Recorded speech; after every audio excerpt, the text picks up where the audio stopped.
SB19's Ninang Puregold slams basher on sold-out OPM Con 2026. What if I told you that one social media post questioning SB19 ended up becoming one of the biggest talking points after Puregold OPM Con 2026 sold out? Now, before we begin, this video is not about sending hate to anyone. It's not about celebrating someone's mistake either.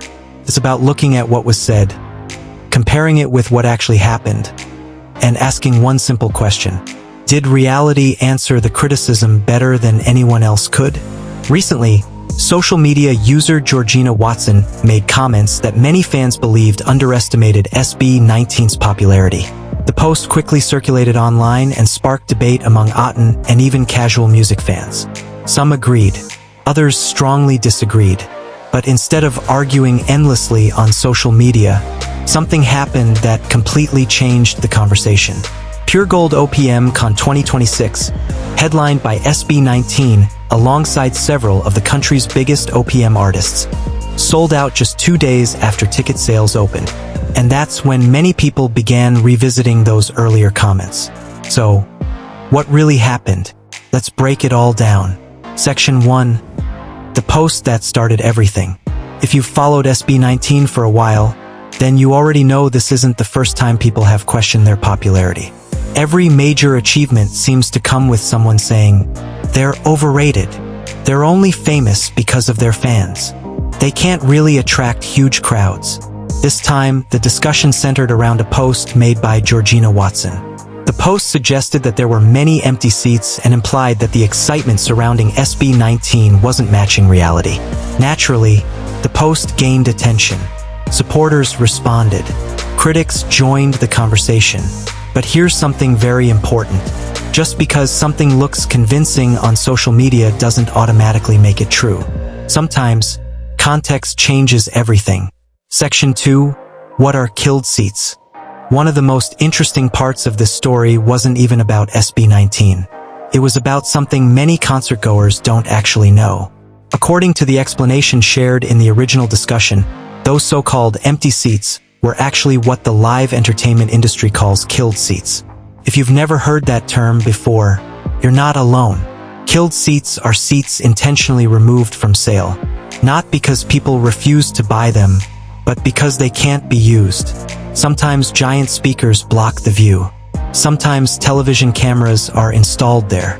Sometimes stage extensions, lighting equipment, or production structures make those seats impossible to use safely. They're removed from ticket inventory before the event. So when someone sees those areas, they might assume nobody bought tickets, when in reality, those seats were never available to begin with. That's a huge difference, and it's one that changes the entire conversation. Section 3. Then came the biggest twist. Now here's where things became really interesting. Despite all the online discussion, despite the criticism, despite the doubts, Puregold OPM Con 2026 officially sold out only 2 days after tickets became available. Think about that for a second. Thousands of fans made the decision to spend their own money. Not because someone forced them, not because of online arguments, because they genuinely wanted to attend.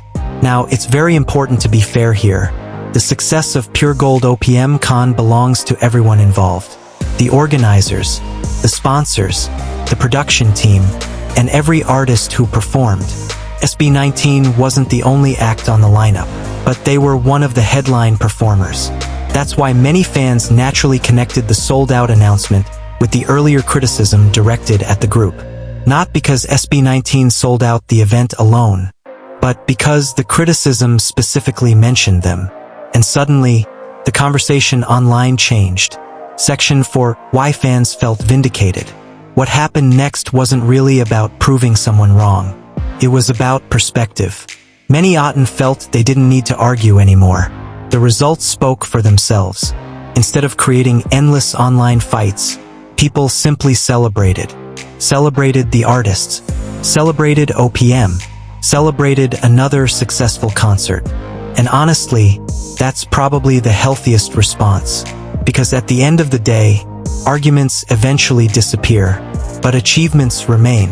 Concerts happen. Music continues. Fans create memories. Those things matter far more than social media debates. Section 5, the bigger lesson. There's actually a lesson here that goes far beyond SB19. Social media allows everyone to have an opinion, and that's perfectly okay. People won't always agree. Some people will support an artist, others won't. But when discussing concerts or attendance, facts matter. Understanding industry terms, like killed seats, matters.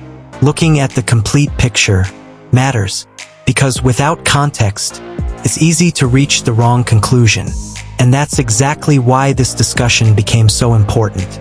Whether you're an Aten or simply someone who enjoys original Filipino music, one thing is clear.